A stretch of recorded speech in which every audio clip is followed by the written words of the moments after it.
News at 12. Good Morning San Antonio starts right now. States are warning about a big drop in the supply of Johnson & Johnson's vaccine. I'm ABC's Elizabeth Schulze. Those details coming up.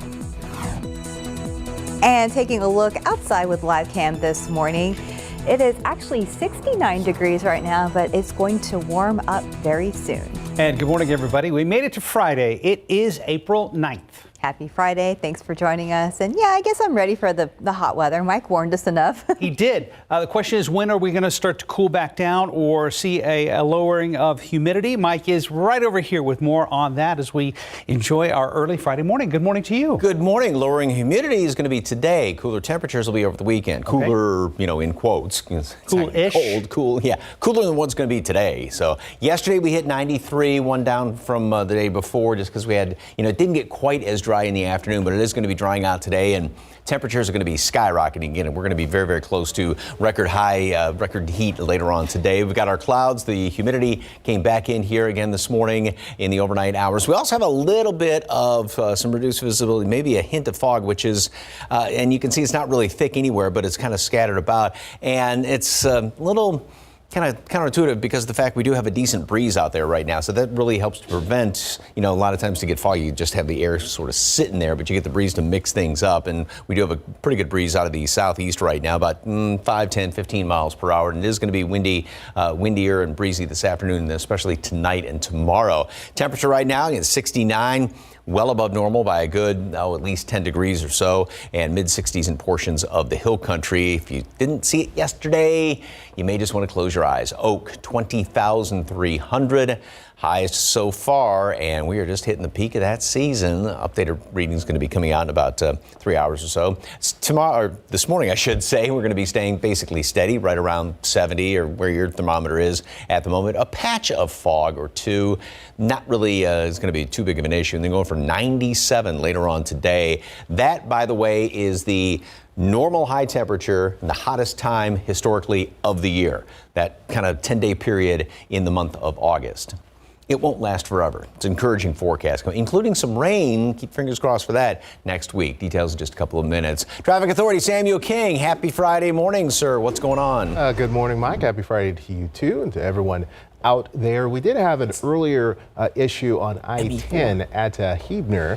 So let's head over here to the wall just to look at how that's impacting the travel time this morning. And it doesn't really seem to be doing so. So if you're coming in from Bernie at this hour to downtown San Antonio, 25 minutes. And then once you're inside 1604, 12 to 13 minutes each way. So the fairly normal time, maybe a little bit slower heading into town. So that's something to take a look at as well. And here's TransGuide, Loop 410 at Rolling Ridge. Pretty open there, as is Loop 410 at Jackson Keller. We'll have another update coming up. Thank you, Sam. This morning, U.S. has now surpassed more than 560,000 deaths from COVID-19. That's according to Johns Hopkins University. This as vaccinations continue to ramp up. ABC's Elizabeth Schulze has more from Washington. This morning, with the nation's COVID death toll now surpassing 560,000, health officials are cautioning about the uptick in cases among younger, unvaccinated Americans. Seeing young people get hospitalized and some of them even get really sick and die. So we have to be very careful in the weeks ahead. Hospitalizations are on the rise in at least 17 states, even as 42% of American adults have received at least one dose of a vaccine. And now states are bracing for a drop in the supply of the Johnson & Johnson vaccine. There are available appointments now.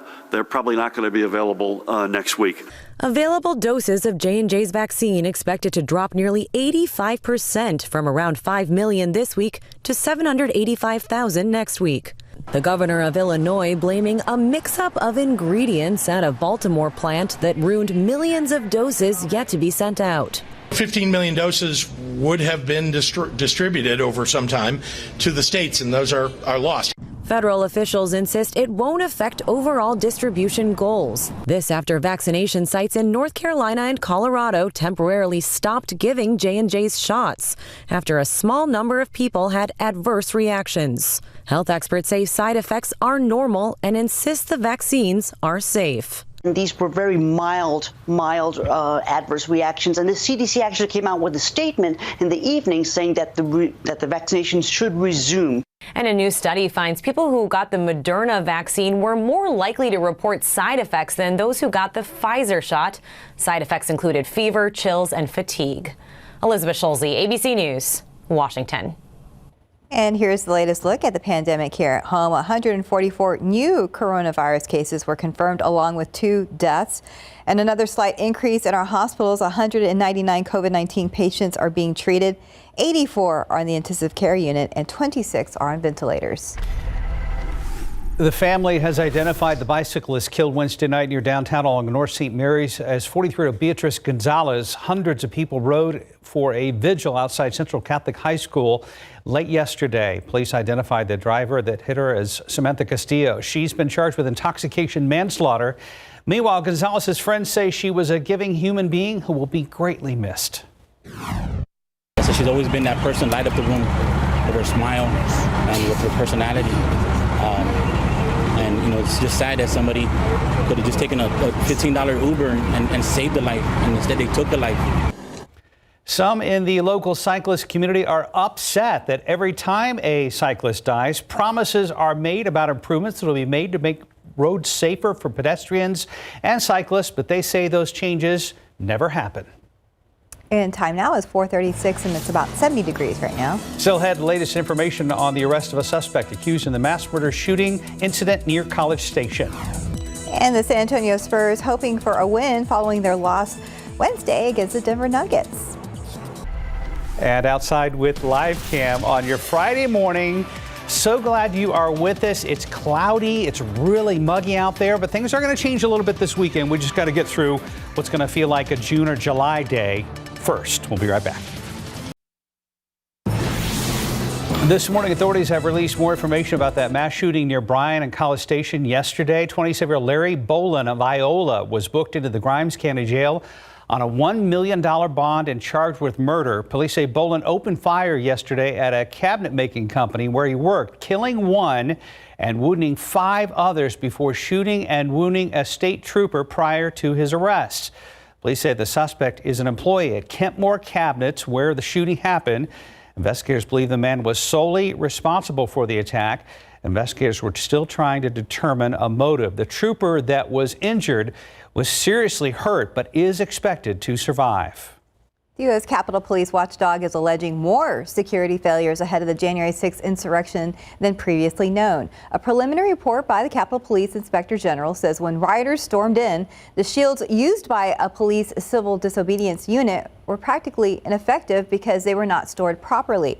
For the first time, the report also points out that Capitol Police did not fully utilize an intelligence warning. It came from the Homeland Security Department in late December, and it said that bloggers on a pro-Trump website talked about underground tunnels used by lawmakers.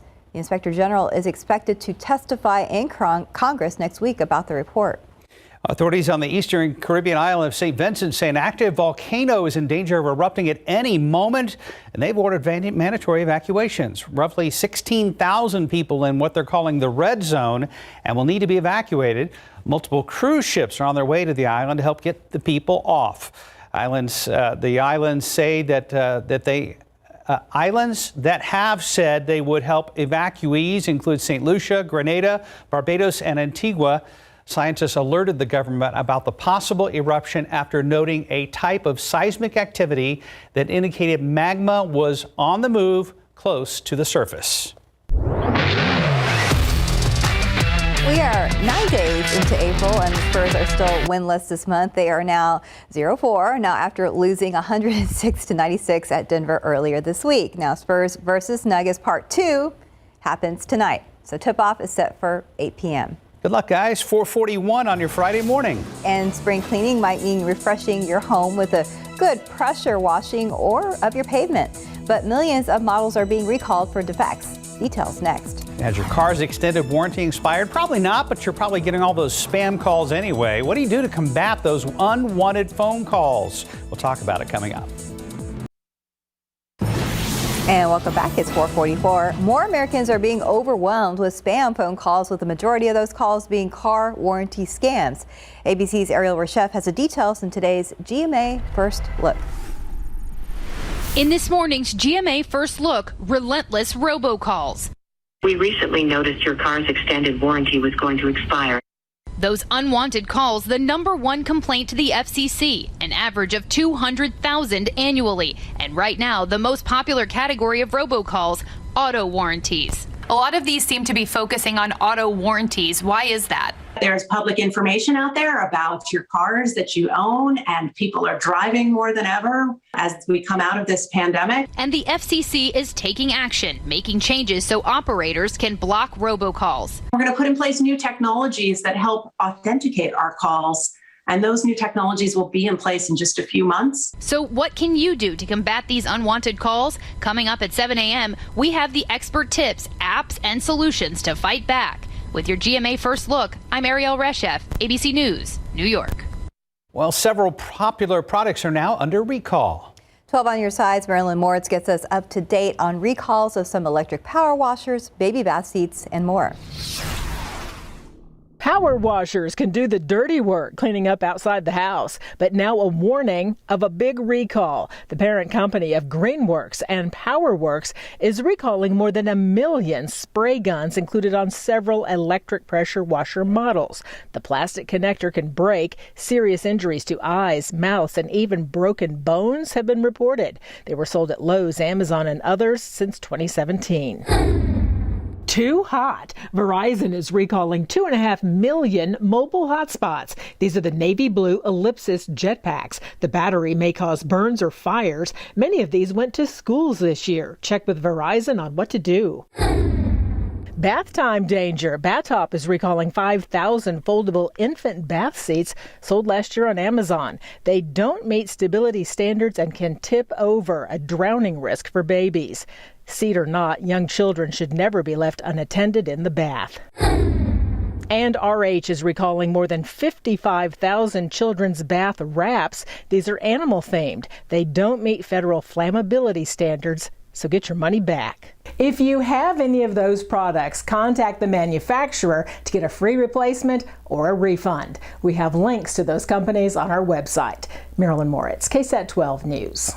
It's 4:47. Let's take a look at the roads with Samuel King. Good morning, Stephanie and Mark. We do have a couple of incidents on the road. They had an earlier vehicle fire there at I-10 in Huebner. That's why you see that icon there. But as we go to the maps, we have a new situation just popping up. This is on the southwest side. This is 35 southbound at Casson and Somerset Road, but not really impacting the traffic flow at this point. But of course, we'll keep an eye on it. On the north side, still have some construction around 281 and 1604. So if you are on the north side right now, we always like to see green, heading northbound 7 miles per hour from 1604 to Bulverde Road, and then 8 minutes. I said 7 miles per hour, 7 minutes. 8 minutes heading the other way, south from Bulverde Road to 1604. Here's a look at Transcott, I-35 at New Braunfels, I-10 at Callahan, flowing well this morning, guys. Thank you, Samuel. Mike, we desperately need rain, but if we can't have that, at least we can enjoy the sky and the clouds. Yeah, and tomorrow as well as on Sunday, it's going to be much more enjoyable to be outside. Yesterday, of course, we got back a bit in the 90s. The humidity dropped somewhat. And it was these high clouds that also helped to keep temperatures down in just a degree or so. You know, on Wednesday we hit 94, 93 yesterday, and then it's just going to skyrocket today. But yeah, it's a beautiful picture, especially if you're in air conditioning, looking outside. And we are starting off with a lot of clouds around this morning. It's the same pattern that we've been in the past couple of mornings, where the humidity, which dropped down somewhat yesterday, has definitely come back up. And there are still a couple of patches of some reduced visibility, maybe some fog trying to show up out there. But again, we do have a breeze, which is usually not conducive to fog forming up, so it's not going to get really thick. Now, remember yesterday when we still had the dry air in place early in the morning, and then we saw the fog move in and all the humidity come back on in here? Well, compared to yesterday, because the humidity came in a lot sooner this morning, we are 18, 20, 28 degrees higher as far as dew point temperatures. So obviously that humidity has definitely come back into the picture, and it's going to stay very humid throughout good portion of the day today.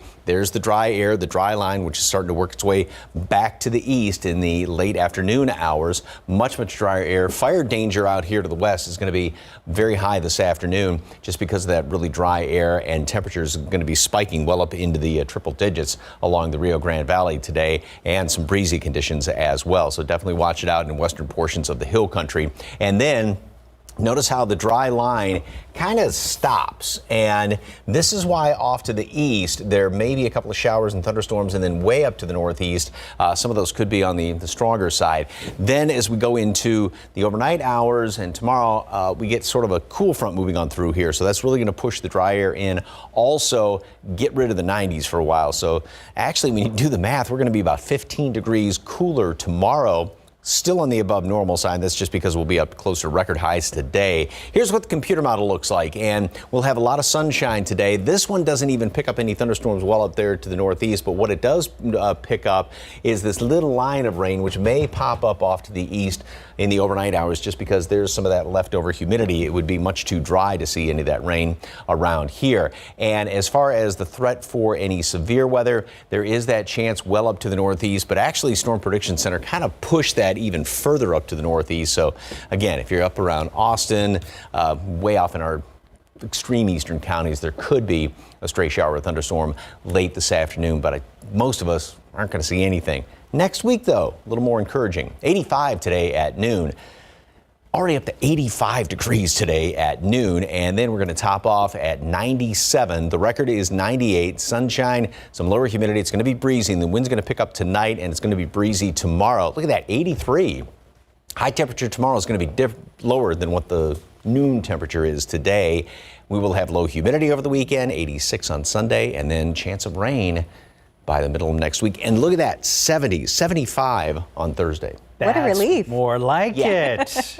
Yes. That's more like April. We'll take that. Just got to get through today first, folks. If you're outside, hydrate, hydrate, hydrate. We don't typically start talking about that for another couple months. That's true. Yeah. And, sunscreen, all stuff. Which you should do, doctors say, any day of the year, but especially now with the sun getting up higher in the sky, too. I agree. Thank you, Mike. 4:52 on your Friday morning. And coming up next, we'll tell you when a long-awaited Friends reunion special will finally be filming. Here are your pick 3 numbers: 7, 8, 1, Fireball 2. Daily 4 numbers: 1, 2, 6, 5, Fireball 9. Cash 5, 3, 6, 15, 23, 27. Your Texas two-step 2, 8, 26, 29. Bonus ball 24.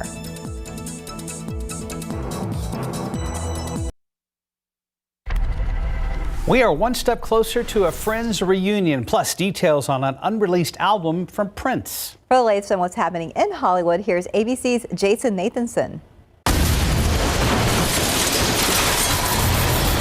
Get ready for superheroes of a different stripe. Octavia Spencer and Melissa McCarthy play characters who come into their powers late in life. The new comedy Thunder Force. And McCarthy tells me she was a huge Linda Carter Wonder Woman fan when she was a kid. I literally was like an inch from the screen, just like, my God, look at how thin the lasso is. Like, I was so enamored that it was a female in charge and she had integrity. Thunder Force is out today on Netflix. In 2010, Prince recorded an album called Welcome to America, but he never released it. Now we're getting to hear some of it for the first time. Mass media, information overload. Welcome to America. That's the title track from Welcome to America, the single just released, and the whole album, the first complete From the Vault Prince album to be released since he died, will be out July 30th. It's not clear why he shelved it. That long-delayed Friends reunion special for HBO Max, it's finally taping. In an interview on The Graham Norton Show, star David Schwimmer revealed that the Friends are set to gather. We're going to be shooting the Friends reunion next week. And we should see it later this year. And his new song, Montero, is #1 on the charts, and today is his birthday. Lil Nas X is 22, while actress Kristen Stewart is 31. And that's what's happening in Hollywood. I'm Jason Nathanson, ABC News, Los Angeles. Have you ever watched that Graham Norton show on BBC America, that talk show? No. It's fun because they can say pretty much whatever they want, and he's got them drinking, so they usually slip and say something anyway. That's dangerous. I mean, they're sipping cocktails and drinking wine right there on the set with him during the talk show. Oh, wow. Yeah. That's good that they can say anything. Check it out on BBC America. Right now it's about 3 till on your Friday morning. And still ahead on GMSA, we're going to have reaction from leaders following yesterday's mass shooting near College Station. Plus, how a featured author in this year's San Antonio Book Festival is using the human body to encourage kids to stay in science. Live from KSAT 12. Good Morning San Antonio starts right now. Making headlines this morning, state and national leaders responding to yesterday's mass shooting in Bryan College Station that left 1 person dead and 5 others hurt. Back here at home outside with live cam on your early Friday morning. It's very muggy, lots of clouds out there. We're going to see sunshine today. As a matter of fact, Mike says we're going to be very, very close to a record high temperature. And good morning to you. It's Friday. It is April 9th, if I recall. Yes, it is. That's correct. Happy Friday. Thanks for being with us this morning. Get ready for that heat. That's going to be quite a hot day. Yeah, this is extreme heat for April. Mike, when do we cool back down or at least get a break? By the weekend. It's going to be much more pleasant this weekend. Humidity, which will drop down this afternoon, is going to be out of the picture over the weekend. And yeah, we'll have temperatures. We're not going to be seeing 90s. It'd be nice to say we're not going to see 90s again the rest of the year, but this will be it for the really, really hot stuff, at least for the foreseeable future. But this morning we are starting off at 69, and the humidity, which did drop down somewhat, not as much. It didn't drop down as much yesterday afternoon as the previous day, but of course, despite that, we still made it up to 93 yesterday. But dew points up there to 63 right now, and we got a wind out of the south at 10 miles per hour. Yeah, we're going for 97. The record is 98, so very, very close to it. It's just obviously it's going to be kind of just a toss of the coin, I guess you could say, whether we hit it or not. I got stuck there, Mark. Don't look at me like that. The aquifer dropped down a big chunk, almost a foot in the past 24 hours. It's Friday, folks. Oak is very high. There's my excuse for not being able to come up with the words, because the oak is so very high out there. 20,000, thank you, 300. And as far as the visibility, we do have a little bit of fog.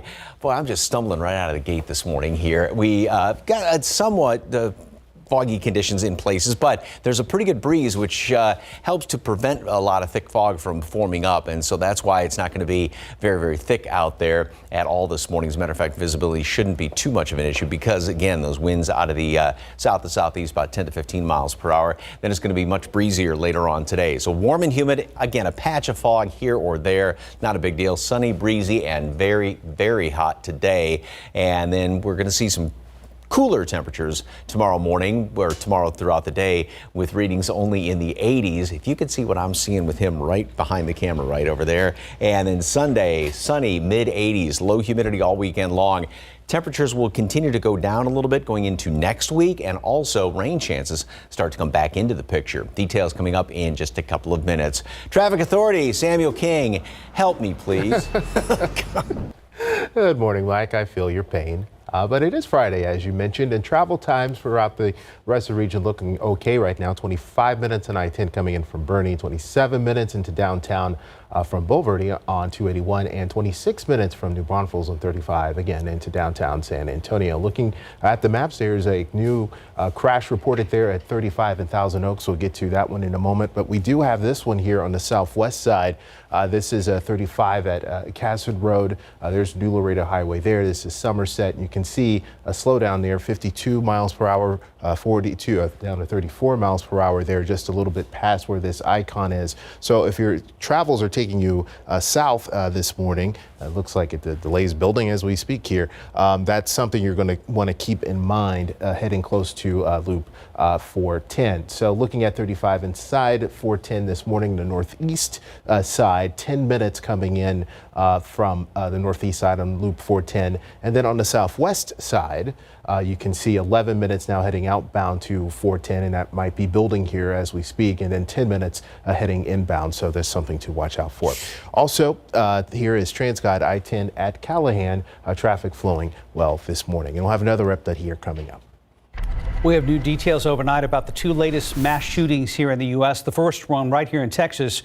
We are learning more about the 27-year-old man accused of shooting up his office in Bryan. Also, a former NFL player accused of killing 5 people, including a doctor and his 2 grandchildren. That's in South Carolina. ABC's Faith Abube has more.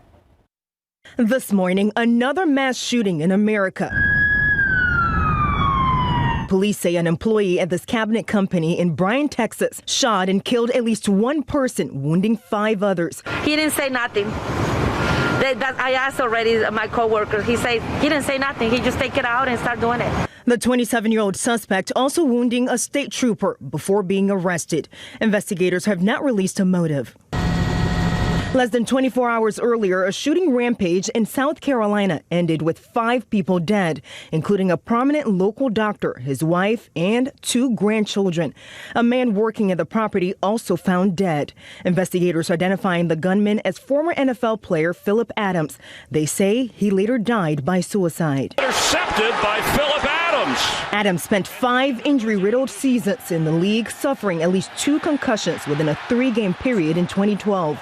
Reports say he may have at one time been a patient of the doctor. In Washington, President Biden unveiling new measures Thursday aimed at reducing gun violence. Gun violence in this country is an epidemic, and it's an international embarrassment.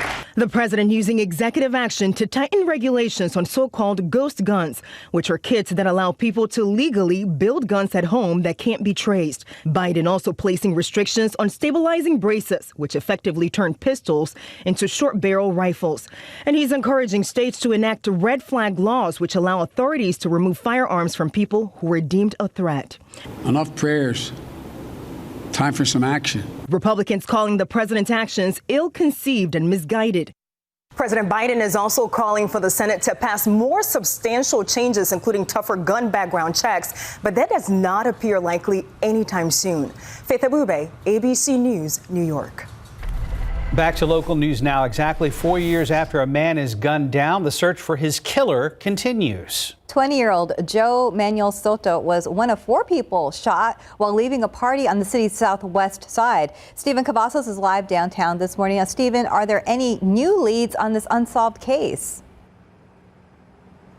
Mark, Stephanie, unfortunately, there have been no new updates. And 4 years after Soto's murder, there's still been no arrests made, which is why San Antonio Crime Stoppers is now asking for the community's help in bringing justice to Soto's family. Now, Soto was leaving an after prom party with a group of friends in the 4,000 block of Moss Spring exactly 4 years ago today. San Antonio police say that's when someone fired shots at their truck as the group left. Police arrived to the scene after someone reported hearing gunshots. Although they discovered that there was a crime scene, there were still no victims. However, they began to hear reports of victims over at South Park Mall. That is where they found Soto and 3 other passengers inside that truck with gunshot wounds. Now, while the others were transported to the hospital, it was Soto that died on the scene. Now, those witnesses also reported seeing a black and Hispanic male firing shots into the truck that Soto was in. Crime Stoppers right now is offering a $5,000 reward for any information that can lead to an arrest. You can always call 210-224-7867. Mark, Stephanie, back to you.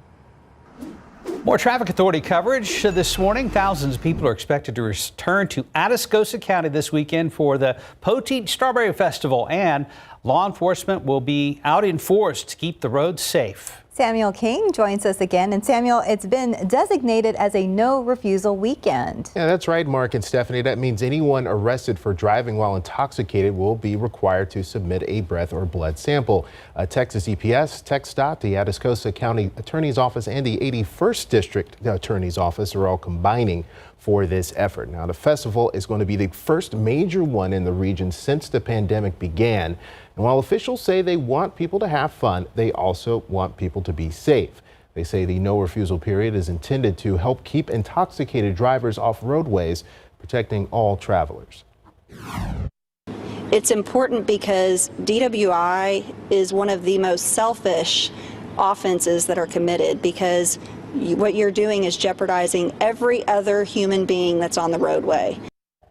If a suspected drunk driver refuses to take a breath test at the scene during the no refusal period, law enforcement will get a search warrant for a blood sample, which will be conducted at Methodist South in Jourdanton. Now, officials say if you do plan to drink alcohol while attending the festival this weekend, designate a driver or plan for alternate transportation. Drivers should also keep other safety measures in mind between if they're traveling down to Atascosa County, including moving over for stopped emergency vehicles. And of course, pack your patience because there will be plenty of traffic through the weekend. Mark, Stephanie?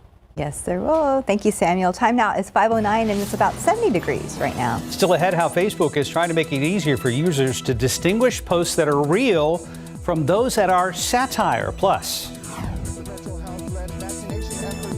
Alamo Dome is administering 3,000 vaccinations daily, increasing the amount of volunteers needed. How you can help, coming up.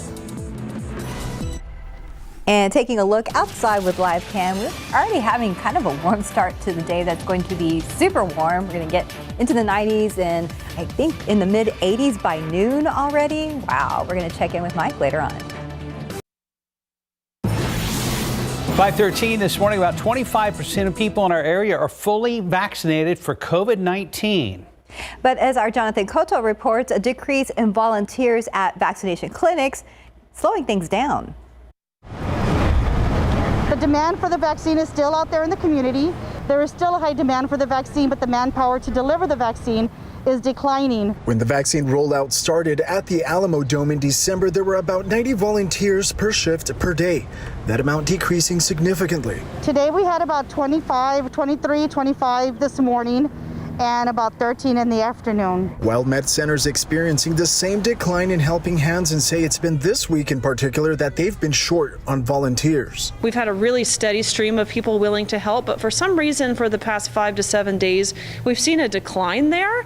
I don't really know exactly why. I do think it has something to do with the increase in supply, but what has not changed is there are people coming in every day who want that shot. The goal for both organizations to get as many people as possible vaccinated, taking up the least amount of time.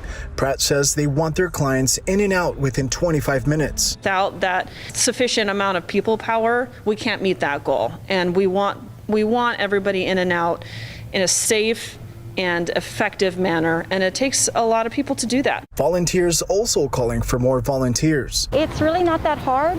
You just have to go on the city's website and they'll give you a link and everything to that. And I think that everybody out here is so nice and they treat you so well, and everybody is so appreciative. Both WellMed and Metro Health receiving a heavy shipment of vaccines from the state. Another reason why their big push on medical and non-medical volunteers. Garza says volunteers in some cases can schedule their vaccination appointment the very same day. For more on the story and how you can help, visit KSAT.com. Reporting Jonathan Cotto, KSAT 12 News. It's now 1:15 the hour. And still ahead, a popular travel site launching a new tool to check coronavirus travel restrictions. At home with Robert, retired burglar and family man. Setting up Simply Safe is so easy. You could do it blindfolded. But I wouldn't recommend it. Anyone can do it in less than 30 minutes. Welcome to Simply Safe. No tools or wiring needed, and voice prompts guide you. Motion sensor detected. Well, that was easy.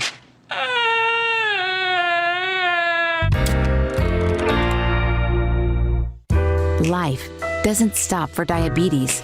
Be ready for every moment with Glucerna. It's the #1 doctor-recommended brand that's scientifically designed to help manage your blood sugar. Live every moment. Glucerna.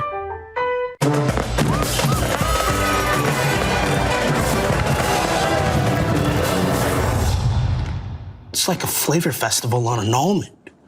Zest Fest. Blue Diamond Almonds. Super flavor, all on a super food. In today's Tech Bites, Facebook is helping people not confuse satire with reality. The new labels will say public official, fan page, or satire page. They're aimed at giving users a better understanding of where information is coming from. Expedia is launching a new tool that provides the most up-to-date information on COVID-related restrictions. Travelers can find out if quarantines are required at their destination and if they'll need to show proof of vaccination or if they'll need to be tested for COVID. Finally, Best Best Buy is trying out a new paid membership that includes unlimited round-the-clock tech support. Best Buy Beta also offers numerous other benefits, all for $200 a year. It's being tested in Iowa, Pennsylvania, and Oklahoma right now. It expands to other states this month. Those are your Tech Bites. Have a great day and a great weekend. Author Mindy Thomas is, let's just say, straightforward. She says human bodies are weird and really cool. It's what inspired her to co-author a book for kids about the human body. It's called Wow, in the World, the How and Wow of the Human Body. She says she wanted to write a book that answered questions many kids and adults had at the beginning of the pandemic. I mean, that was the thing during the pandemic, I realized, is how little kids and adults knew their bodies or understood how they work. There was, at the beginning, there was all this talk about, wearing a mask, but why? What does the mask do for you? How do we get sick? How do these germs invade our body? And so we cover all of that in here. Thomas also hopes the book inspired more kids to view science as fun and not just a boring subject in school. So you can catch Mindy Thomas at the San Antonio Book Festival. That happens today. We have a look at some bluebonnets coming up. But first, let's check and see if there's bumper-to-bumper traffic anywhere. Samuel, good morning. Good morning, Mark. And Stephanie, no bumper-to-bumper traffic yet at this point, so that's a good thing. But we do have a couple of crashes on the map. There's one on the northeast side, but we did want to check on the one on the southwest side here again. This was at I-35 at Casson Road, but you can see things quickly improving. Some of those delays that we were seeing at the top of the hour there are quickly improving. So it looks like crews are working on clearing that crash this morning. Taking back over here to the northeast side, though, we still have this one, this icon denoting a crash at 35 and Thousand Oaks. This is heading northbound, so away from downtown San Antonio up toward New Braunfels, but you can see traffic still flowing relatively well in that area. So we'll look at how that's impacting the travel times this morning, and not really at all. 19 minutes each direction between Loop 410 in San Antonio and New Braunfels. So that's a good thing. And here is a Transguide 410 at Jackson Keller this morning. Things flowing well, guys. I've heard from several people, Mike, that the bluebonnets are a little harder to find this year. Yes, I'm hearing that as well. But somebody found them in this picture. Yeah, it's beautiful. Up to the north around Marble Falls, Muleshoe Bend Recreation Area. Well, there you go. Yeah, that's gorgeous. A viewer also had a request for us to pass along, don't go on private property to take bluebonnet pictures. Correct. Yes. Yes, and don't stop on the side of the highway to take pictures, because that's just plain old dangerous to do. And a lot of folks also say when you're traipsing around in the bluebonnets, watch out for little creatures out there like snakes and stuff like that. So just take it easy, just enjoy them safely, respectfully out there. And right now we've got a lot of clouds hanging around. The humidity has definitely come back into the picture. High temperature yesterday. We did make it up into the low 90s again. Got up to 103 Cotulla, 102 in Laredo, and we're looking at even hotter readings later on today. This computer model has triple digits all out there in the hill country, 96 Kerrville, and we are going for 97 degrees here in town. It is going to be a scorcher. The record at San Antonio International is 98, so it's going to be obviously a very, very close call. And we are going to have a lot of sunshine. The dry line out to the west of us will come back through here, and what it's going to do is kind of stay. It's going to be kind of working its way in our direction and sort of stop. Right now it looks like it may be just to the east of San Antonio, but there'll still be a lot of humidity off to the east then, even going into tonight. So we'll have clear skies, more sunshine out here. The wind is going to be shifting around to the southwest, and so you get that southwesterly wind, you get some downsloping. That's also what's helping to heat us up later on today. Then you look at tonight, early tomorrow morning, I should say, in the overnight hours, and here's this line of light little showers. That's as we get the dry line moving through, and then here comes the cool front, and that's going to knock temperatures down tomorrow. Still above normal, believe it or not, but we're going to be 15 degrees below where we are going to be to later on this afternoon. So we'll have some of those showers early tomorrow morning, and then more sunshine in the afternoon, low humidity, really pleasant. Same thing on Sunday, a little bit warmer on Sunday. Then the clouds start to work their way back in here, and that's a good sign, because then by the middle of the week, really starting Tuesday, we're going to have a chance for some rain around here, which now, it's not written in stone, not a sure thing, but at least we do have that chance for some rain. And actually, temperatures will continue a downward slide going into the middle part of next week. But first, they have to peak, and that's going to be today. 85 at noon, partly cloudy skies, and then just a scorchingly hot day, 97. Again, the record's 98. Lower humidity, though, except, well, in our eastern counties, and there may be a couple of showers there overnight off to the east. And then tomorrow, we'll be at 83 degrees, 86 on Sunday. Low humidity. Humidity comes back into the picture, but we do have a chance of some rain. 79 on Tuesday, 75 for a high temperature on Thursday. All right, so the humidity will pay off if we get that rain. Yes, so hopefully something squeezes it out, but just take it easy today. Take it easy. You know, guys, I was just looking at our camera shot here. In the old days, we'd be within much closer. I miss those days, and I'm looking forward to when we can get back together right here on the desk. Me too. Yeah. All right. Thanks, guys. 5:24 right now on your Friday. And still ahead in your morning spotlight, a new clip from the Ghostbusters sequel. Oh my gosh, look at that. Oh, wow, that's cute. Plus, the first look at the High School Musical Season 2 trailer. 5:27, who you gonna call? We're getting a first look at the characters wreaking havoc in the upcoming Ghostbusters sequel. And here's CNN's Rick Damigella with the Hollywood Minute.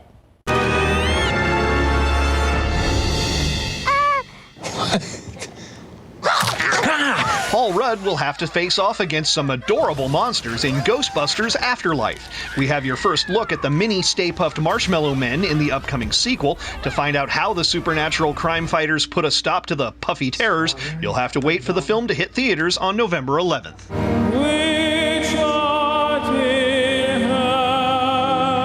Andrea Bocelli is heading back to the stage. The Italian tenor announced a 21-city tour this fall. The Believe North American tour is a mix of new and rescheduled dates after being forced to postpone shows due to the coronavirus pandemic. The trek is set to kick off on October 13th in Milwaukee before heading to iconic venues such as Madison Square Garden and the Hollywood Bowl. Tickets go on sale May 3rd. Who is ready to go from amateur to statewide award winners? Born ready. The competition is heating up for the singing students of East High. This is a sneak peek at the second season of Disney Plus High School Musical, the series, which finds the teens facing off against a rival school to put on the best spring musical. Find out the results when the show premieres on May 14th. In Hollywood, I'm Rick Damigella.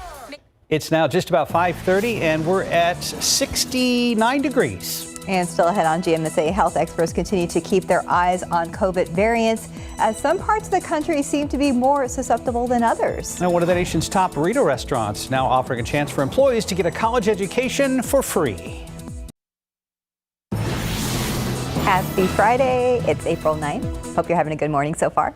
It's got to get really hot around here on the Friday, almost like Mother Nature accidentally hit the furnace and then remembers and then turns the AC back on at some point. That's a good way to describe it. Yeah, you know, it will be 3 days in a row now that we've been well up into the 90s, low 90s, low to mid 90s the past couple of days. We're going to be in the upper 90s, close to a record today. We are starting off with humidity. It did come back in here. It didn't drop down quite as much yesterday afternoon as it did on Wednesday, but still obviously enough to let us get up into the 90s because, of course, that drier air heats up a lot more easily than the moist air does. But we've got dew points now back up above 60, so you feel it. Wind out of the south, 10 miles per hour. That wind's going to be shifting around to the southwest. When we get that southwesterly wind, that always tends to have a downsloping effect. So therefore, it does help to heat things up. So not only have you got the sun heating things up, but just the downsloping compression of the wind heats things up as well in the atmosphere. Right now, 72 in Del Rio. 68 Carrizo Springs, 67 Uvalde, Hondo at 69 degrees. Everybody is about 10 or so above normal for low temperatures. And then we've got the dew points. Everybody's well up into the 60s right now. So everybody is feeling humidity, but that will be dropping down, especially in parts of the hill country. Oak, 20,300 yesterday's count. The updated reading will come out about 7:30 this morning. 85 at noon, 97 for a high temperature. Again, the wind's going to shift around to the southwest. It will be somewhat breezy, and it's going to really pick up later on tonight, and it's going to be on the windy side tomorrow. But we do have a front moving through tonight, so that's going to put temperatures tomorrow probably below that number. We'll be in the low 80s tomorrow. Good looking weekend. We got to make it through today, first of all, and then some rain to talk about down the road. Details in just a couple of minutes.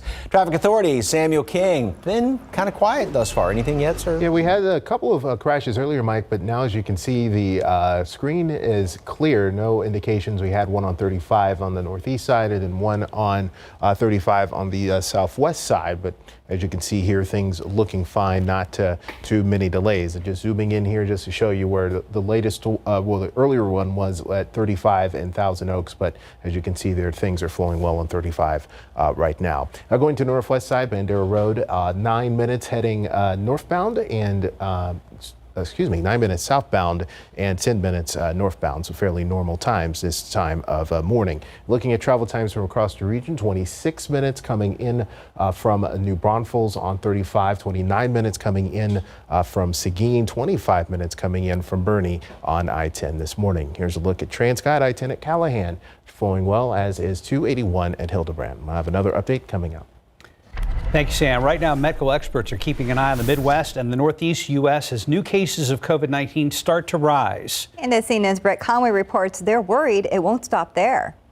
We felt very strong that we had this disease under attack, but then we get thrown a curveball. That curveball? The coronavirus variant, first spotted in the UK. Medical experts say it's a big part of why multiple states are seeing a rise in new cases of COVID-19. When you look at case count from the past 30 days compared to the previous 30 days, the red and dark red areas where cases are going up are mainly in the Midwest and Northeast. And just 5 states account for about 43% of all new cases this past week: Michigan, New York, Florida, Pennsylvania, and New Jersey. The face of COVID-19 right now is a lot younger. Hospitals are seeing more and more younger adults, those in their 30s and 40s. One expert thinks states that are seeing surges should get more vaccines. We've got to be able to do this when there are surges to try to help states out. But another worries it won't be enough. We just aren't going to be able to get enough people vaccinated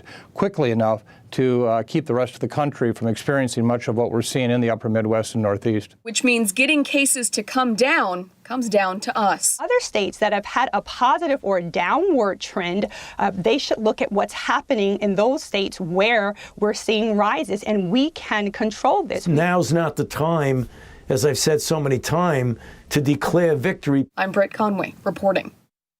Federal prosecutors now have permission to offer plea deals in some of the cases related to the Capitol riots. More than 350 people are charged in the breach. Many of their defense attorneys concede video evidence would make it hard to defend their clients in a trial, but the cases have been on hold a while Justice Department considered plea options. Attorneys say it's unclear who will be offered deals, but so far they appear to be aimed at misdemeanor charges. Southwest Airlines calling its flight attendants back to the cabin. The airline says by June it will recall the more than 2,700 flight attendants who are currently receiving reduced pay while on a voluntary leave of absence. The flight attendants took leave from the airline due to the drop in air travel during the pandemic. About 200 pilots are also being added back into the rotation. Southwest officials say the employees are needed now to keep up with the airline's summer schedule. Airlines are adding capacity and preparing for a busy summer travel season fueled by eager travelers and a vaccinated public more confident in venturing out. Friday morning, glad you're with us. Right now it's 5:37. And still ahead, how you can get a free college education thanks to Chipotle. And next, the latest on the testimony at the Derek Chauvin trial in the Twin Cities. And taking a look outside with a live cam, we are at 69 degrees right now, but it's going to heat up today. Prepare for that. And then maybe a nicer weekend. We'll be right back.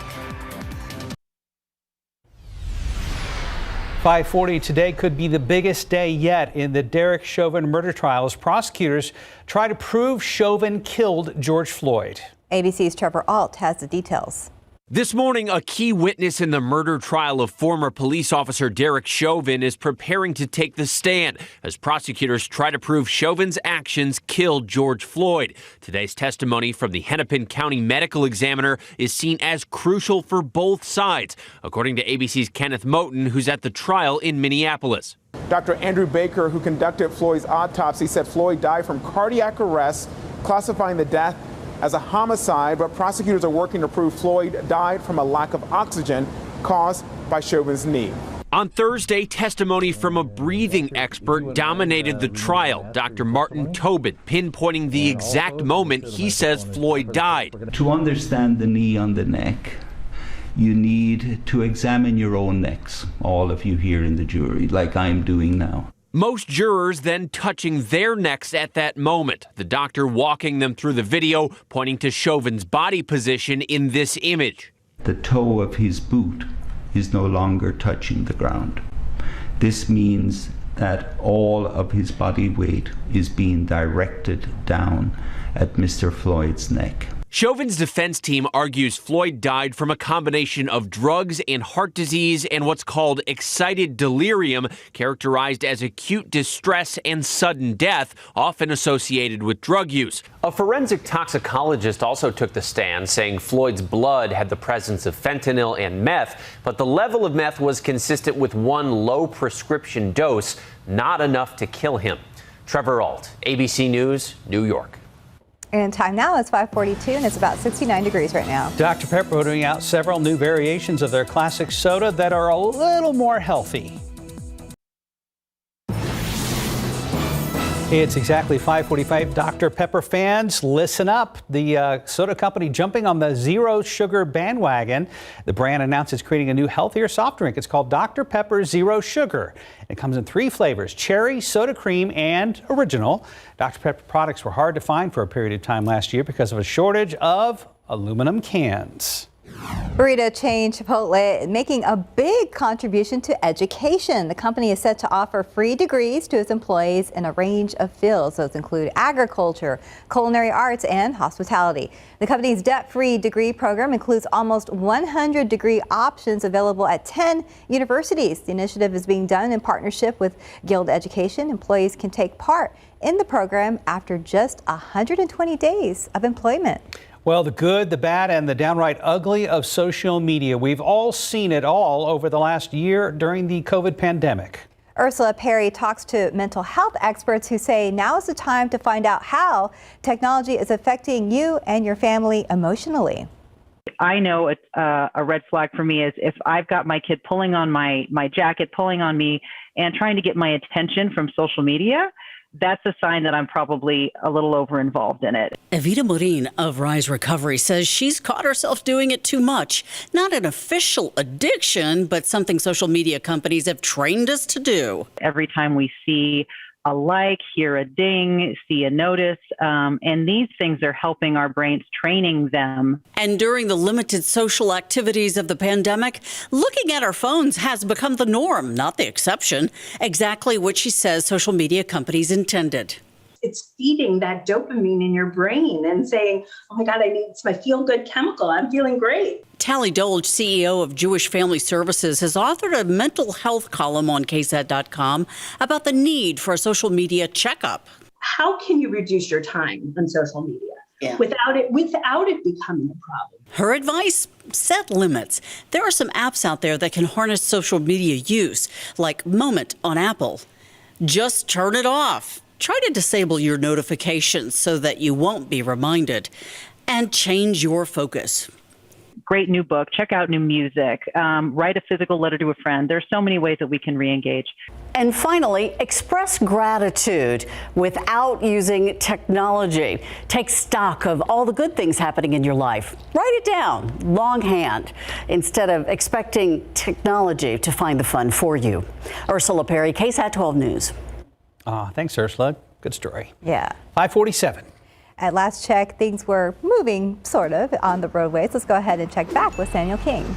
Still generally good throughout much of the area, Stephanie and Mark, but we do have one new crash reported on the board. This is at US 90 at 35 as we head over here to the wall. And you can see not too many delays of it. It is one of the on-ramps here, and this was being reported. But again, not too much impact. Maybe there's a little bit there. So just something to keep in mind if you travel on US 90 eastbound heading toward San Antonio and downtown, of course. And west side, I had some construction there at 410 and 151 overnight, but things looking fine now. 8 to 9 minutes each direction between 1604 and US 90. Mentioning a lot of people may be heading down down to the Strawberry Festival this weekend. Grass prices still up from last year, of course, when demand was really low, but still pretty good. $242 in Bexar County, $258 statewide, $286 nationally. AAA Texas says supply has rebounded a little bit, and there is a little bit less demand. Demand's kind of remained steady, so these might even continue to drop over the next couple weeks. So that would be a good thing in many people's minds. Loop 410 at Fredericksburg Road looks good this morning to you guys. Yeah, meet the Poteet Strawberry Queen this year. Queen. Oh, really? Grand Marshal. Oh, Grand Marshal. Really? Grand Marshal. Thank you. I was so close. Thank you. So you're the Grand Marshal in the Strawberry Parade. Tomorrow morning. Parade, yeah. Tomorrow. Tomorrow. Well, good luck. Thank you. Have you practiced my wave? Your wave? No, not yet. But. See, look at this. Look at this. She's ready. Have you ever been Grand Marshal in a parade before? No, actually, no, I have not. I've had the honor a couple of times, and I mean, just being able to be that close to folks, you know, and seeing them in person and everything is just, it's wonderful. So it's really an honor. So. Oh, well, I'm very excited. Congrats, Steph. Thank you. All right, this is a great picture that one of our regulars, Chauvin, sent us. And there's Mama Cardinal. And look at how well hidden that nest is. There's her beak right there. And I just finally, staring at this, was able to see the cardinal a little bit better. There's her eye. So hopefully we can kind of follow this as little babies hatch in there. So thank you very much for the KSAT Connect picture. Appreciate that. Excuse me. Got some clouds out there this morning, a lot of humidity once again. So we went through that usual cycle where we have dry air in the afternoon and then the humidity comes back in here. Now we're going to break this cycle after today, but we've got to get through this afternoon first of all. Wind is out of the southeast about 5-10 miles per hour, a little breezy at times up around New Braunfels, 14 mile per hour winds, and it is going to be on the breezy side today, and then especially tonight as well as tomorrow. Now, here's what the satellite picture looks like. We had a few clouds scooching past here yesterday afternoon, and there's just a couple of them. You can sort of see, it's really hard to see these lower clouds, this little shade of gray on top of there, but there are those low clouds. And we do have the dry line, which has moved back out to the west. That's the usual path it takes, and that's why the humidity comes back up. It's the wall of the humidity, if you will, so it's way out there to the west, and it's going to come back to the east throughout the course of the day. That's going to help to clear out some of the clouds. And notice how this computer model is not picking up anything as far as any rain today. We've been talking about how there was a very small chance for a couple of showers and thunderstorms. Anything really is going to be confined well off to the north and east of us because we got a real tight lid on things right now. However, something pops through, it's going to turn pretty strong and maybe nasty very easily. But what we'll also be watching out for, and this will maybe cover some of our eastern counties, is tonight there's a front that's going to move on through here. That may squeeze out a couple of showers because the humidity is not going to get cleared out quite as quickly this afternoon, so there'll still be a lot of lingering humidity there off to the east, and so that's why some of those sprinkly showers may pop up in the wee hours tomorrow morning, and then a lot of sunshine throughout the rest of the day. And as far as the humidity, yeah, it will be dropping down, staying down for the weekend, so it's going to be comfortable this weekend. Goes back up next week, kind of fluctuates a little bit, but at least going into next week we have a chance for some rain with some of that humidity. So that's encouraging right now. Not a sure thing, but encouraging. 85 at noon, partly cloudy skies, high temperature today. I wish I could just skip past this graphic. It's 97. The record is 98. A little bit lower humidity, but it's going to be a scorcher out there. And then 83 tomorrow, 86 Sunday. Chance of rain by the middle of next week. I'd rather you skip the 97 than skip your extended forecast. I agree. True. Okay, so I'll stand right here in front of the 97. There you go. Don't move. That's perfect. This way, just to this way a little bit. Come closer. There, perfect. There you go. Right there. Thank you. Don't move the rest of the morning. We'll bring you a lawn chair. Thank you, Mike. 5:52. Glad you're with us. And were you among those who stood in line to play Pac-Man when it stormed arcades in the 80s? Well, there's no waiting in line now, as a new game lets you play Pac-Man against dozens of people simultaneously. We're going to have a preview next. Good morning. Coming up on GMA, two more horrific shootings overnight, one in Texas at a workplace where 7 people were shot, 1 is dead. And in South Carolina, the former NFL player who shot 5 people dead there, then turning the gun on himself. What authorities are saying about both mass shootings. In search for answers, we will have the very latest. That plus much more coming up right here on GMA. We'll see y'all soon.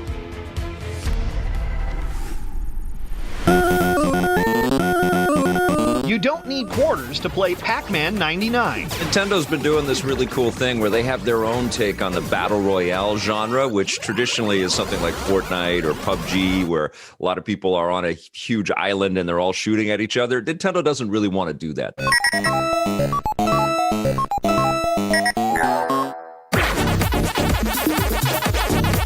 The game may look familiar, but once all 99 players start, it's chaos. Like the board is just filled with icons and things to navigate around or through. And so it can become a little overstimulating, but it's so addictive and so fun. The power pellets have always been that sort of magical ingredient in Pac-Man. When you turn the tables and you go and chase the chasers and you become the predator, it's such a fun element in Pac-Man, and I think it's key to why this character in these games have endured since 1980. But it's amplified like crazy with this sleeping ghost mechanic. When they become a ghost train, there's very few things in video games that are as satisfying as eating dozens of ghosts in a row. Gobble, gobble, gobble.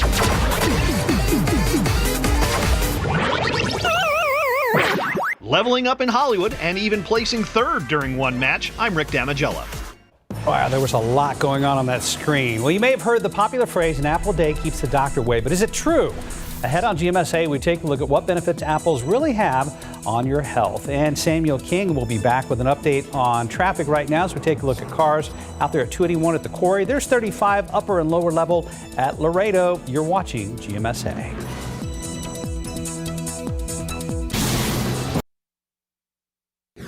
The Metro Health-led vaccination effort here at the Alamo Dome is administering 3,000 vaccinations daily, increasing the amount of volunteers needed. How you can help, coming up. I mean, did you know that if you were to save all of your dead skin cells for an entire year, you would have enough to feed, you would have enough to fill a 9-pound bucket? Like, did you know that? You're an adult. Wait, what? Mindy Thomas, one of the featured authors of this year's San Antonio Book Festival. We'll hear more about her book on the human body, tailored to kids. And taking a look outside with live cam this morning, we are around 70 degrees. Enjoy that because things are going to heat up here very soon. Live from KSAT 12. Good Morning San Antonio starts right now. Good morning. Give yourself a pat on the back. You made it to Friday. It is April 9th. Yay. Happy Friday. Now get ready for the heat. That's right. If you like upper 90s or mid to upper 90s, this is your sweet spot, yes. Particularly today. So today is going to, we always talk about the normal temperature, the average, and the hottest period of the year is about that 10-day period between, I think it's the 7th and the 16th of August.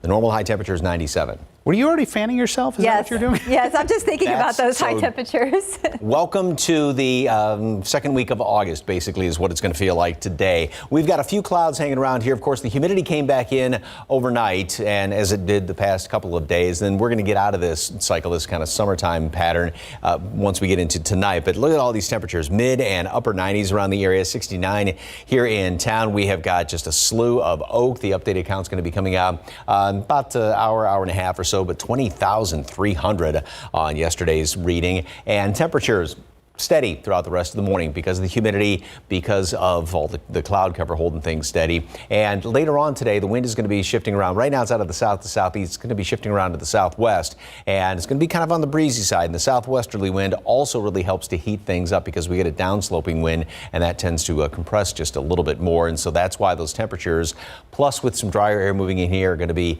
hitting 97 later on today. Maybe a couple of showers well off to the east. Those thunderstorms way out of our viewing area later on today, well off to the north and east, and a couple of them overnight. But then, nice looking weekend. It's going to feel much better. Dry air is going to be in place, really nice. And then to top it off, we do have rain chance middle of next week. Details in just a couple of minutes. Traffic Authority, Samuel King.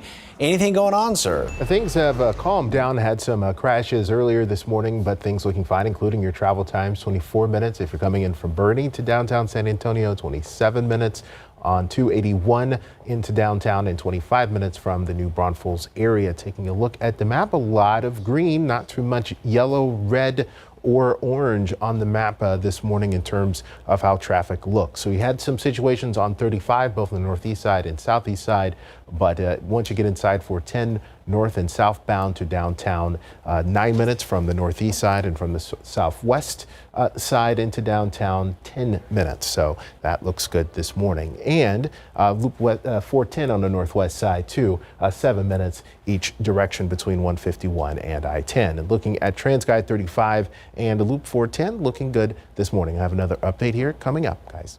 Thank you, Samuel. New this morning, New Braunfels police say one man has died in a motorcycle crash. Police say 38-year-old Russell Camp III was riding his motorcycle yesterday around 6 p.m. They say he collided with a pickup truck, which caused him to veer into oncoming traffic at the intersection of Highway 46 and Oak Run Point. Police say Camp was then hit by two cars head-on. New Braunfels police say alcohol was not involved and no charges are being filed at this time. To the pandemic, local health officials report 144 new cases of COVID-19 here in Bexar County. They report 2 more people have died. San Antonio Mayor Ron Niermerg says the 7-day rolling average is now 187 cases per day. Nearly 342,000 people are fully vaccinated in our metro area. And the mayor says University Health hit a milestone yesterday in vaccines administered with more than 300,000 doses. City Manager Eric Walsh says several San Antonio facilities will start reopening Monday. They include Animal Care Services, the Department of Human Services, Municipal Court, and the Parks and Rec Pavilions. Many San Antonio libraries will also expand services they'll offer. Walsh says coronavirus indicators are trending in the right direction. However, he says that reopened facilities will have safety measures in place. You can learn more right now on KSAT.com. And more COVID vaccines, more shots in the arms. That's the goal. About 25% of people are fully vaccinated in our area. But a decrease in volunteers to help at vaccination clinics is slowing things down. KSAT's Jonathan Cotto with how you can help. The demand for the vaccine is still out there in the community. There is still a high demand for the vaccine, but the manpower to deliver the vaccine is declining. When the vaccine rollout started at the Alamo Dome in December, there were about 90 volunteers per shift per day.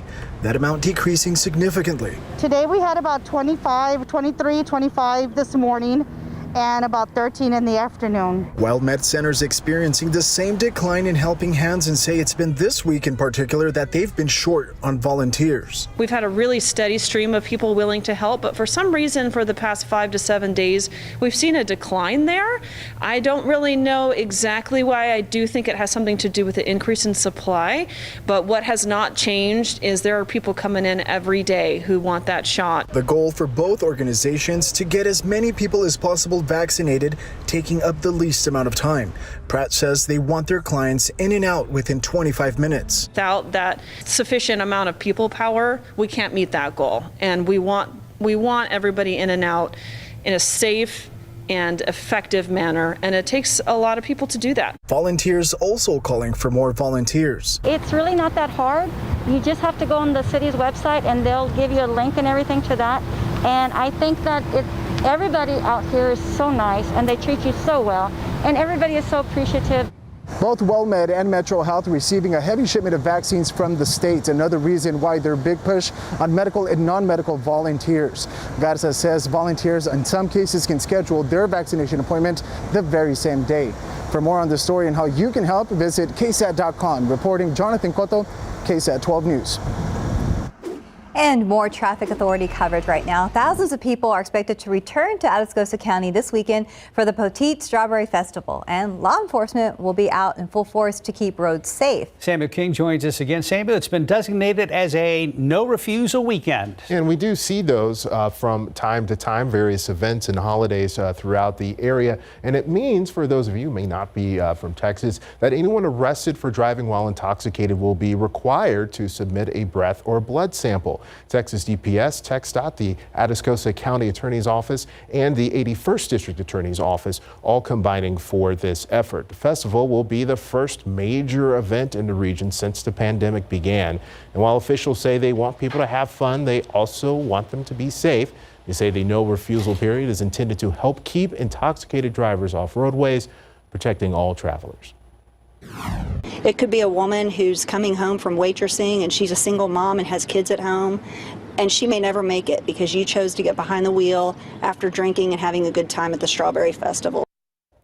Lewis says if a suspected drunk driver refuses to take a breath test at the scene during this no refusal period, law enforcement will get a search warrant for a blood sample, which will be conducted at Methodist South in Jourdanton. So again, have an alternate plan if you do plan to drink alcohol. Designate a driver or plan for alternate transportation.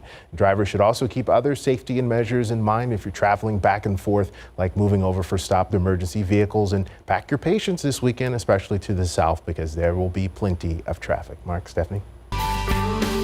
Thanks as always, Sam. We'll get ready to hit the books because the 9th annual San Antonio Book Festival begins today. The 3-day event will bring together nearly 200 authors, but expect a twist to the tradition. Stephen Cavazos is live downtown this morning. Stephen, good morning to you. Say there's some big changes this time around. Hey, good morning, Mark, and that's definitely right. This year, the event is going virtual, but organizers say that shouldn't stop people from getting excited. And despite things going virtual, they're hoping to reach more people beyond San Antonio to join in on this weekend's festivities. Now, there's expected to be about 200 authors attending, one of those being Mindy Thomas. Now, Thomas is a co-author of the book Wow in the World, The How and Wow of the Human Body. Now, Thomas wrote that book alongside her NPR co-host and podcast colleague, Guy Raz. She says they were inspired by the human body and its sometimes grossly function. She and Raz wanted to write a book they would have liked to have when they were younger. Thomas hopes kids can read this book and get inspired to learn more about themselves and others. I think I was taught in this very academic way, and I didn't know the way it was used in the real world. And so I'm hoping that by kids realizing that they are this laboratory, this machine, just like anything else that they use in life, of their science happening within them, that's pretty amazing. Pretty cool stuff. She also hopes it encourages kids to stay interested in science. And although Thomas believes she believes that there are even things that adults can learn. And as we just said, that the book festival does kick off today. And if you want to learn more information, you can head over to our website at ksatcommunity.com. And don't forget, the event is free. Mark, Stephanie, back to you. Thank you, Stephen. Right now it's 10 minutes past the hour, around 70 degrees. And the Spurs may be in a rough patch, but we can still cheer them on. We'll have a preview of tonight's game against the Nuggets. States are warning about a big drop in the supply of Johnson & Johnson's vaccine. I'm ABC's Elizabeth Schulze. Those details coming up. Mild now, but near record high temperatures later today. The rest of your forecast coming up right here on GMSA. And breaking news, the British royal family says that the Duke of Edinburgh, Prince Philip, has died. The royal family posted the news on Twitter this morning. It says he passed away peacefully this morning at Windsor Castle. Prince Philip, as you may recall, had heart surgery last month, and the royal family said it was successful. Prince Philip was 99 years old. Look for more coming up in our later newscasts. Right now, it's just about 6:15. Health officials facing a setback in the race to vaccinate America. Johnson & Johnson is warning about a drop of its vaccine supply next week. ABC's Elizabeth Schulze has more. Good morning. States are warning about a big decline in Johnson & Johnson's vaccine, just as the CDC is sounding the alarm about those highly contagious variants. This morning, with the nation's COVID death toll now surpassing 560,000, health officials are cautioning about the uptick in cases among younger, unvaccinated Americans. Some of them even get really sick and die, so we have to be very careful in the weeks ahead. Hospitalizations are on the rise in at least 17 states, even as 42% of American adults have received at least one dose of a vaccine. Available doses of J&J's vaccine expected to drop nearly 85% from around 5 million this week to 785,000 next week. The governor of Illinois blaming a mix-up of ingredients at a Baltimore plant that ruined millions of doses yet to be sent out. 15 million doses would have been distributed over some time to the states, and those are lost. This after vaccination sites in North Carolina and Colorado temporarily stopped giving J&J's shots after a small number of people had adverse reactions. Health experts say side effects are normal and insist the vaccines are safe. These were very mild adverse reactions. And a new study finds people who got the Moderna vaccine were more likely to report side effects than those who got the Pfizer shot. Side effects included fever, chills, and fatigue. Elizabeth Schulze, ABC News, Washington. And time now is 6:16. Let's go ahead and check in with Samuel King, see how the roads are looking right now. Oh, Mark and Stephanie, relatively quiet this morning on the roads, but we do have a new issue on the northeast side there on 1604. Approaching 35, there is a stalled vehicle eastbound, so that's heading toward 35 there in the shoulder there at Lookout Road. Looking at some other parts of the area really quickly, on 37, if you're traveling between 1604 and downtown on the southeast side, 11 to 12 minutes in each direction, so fairly good travel time there. And here's a look at TransGuide 1604 at Bandera Road. At the moment, looking good, as does 410 at Rolling Ridge, guys. Thank you, Samuel. I guess kids will definitely not need a sweater today. It's going to be very hot. No, it's going to be just scorchingly hot, and you really want to take it easy. You know, yes, this is what we see all the time in the summer, but it's kind of jumped in here, you know, almost snuck up on us as far as the really hot temperatures. So it's like we're not used to it yet. So you got to, again, take it easy this afternoon. We are going to get a break, though, this weekend. It's going to be a really nice weekend. Temperatures this morning are going to be staying steady where they are right now. Upper 60s, low 70s here in town. You know, there was a patch of fog here or there just because of all this humidity. We will see lower humidity later on today. Mostly sunny skies, 97. The record high temperature is 98 today. Beautiful view. Once again, another one of these pictures that one of our viewers was up there around the Muleshoe Bend recreational area. And wow, those are pretty flowers. Great picture. Thank you very much for the KSAT Connect picture. And we're not really seeing any glow of the sunrise as of yet. A lot of clouds out there, so I don't think it's going to be anything too awfully spectacular this morning. Sunset's going to be very nice tonight. 69 in town, 66 Comfort, and 70 Port St. Castroville, as well as Stinson, and then down around Pleasanton. And, of course, these numbers, which... Remember a couple of days ago when that dry line moved through, dew points had dropped down into the 30s. They just plunged throughout the day. Now, yesterday we had dropped into the low 50s, so it didn't get quite as dry in the afternoon. And then, of course, the humidity came back on in here, and that's going to be the case throughout at least the first half of the day.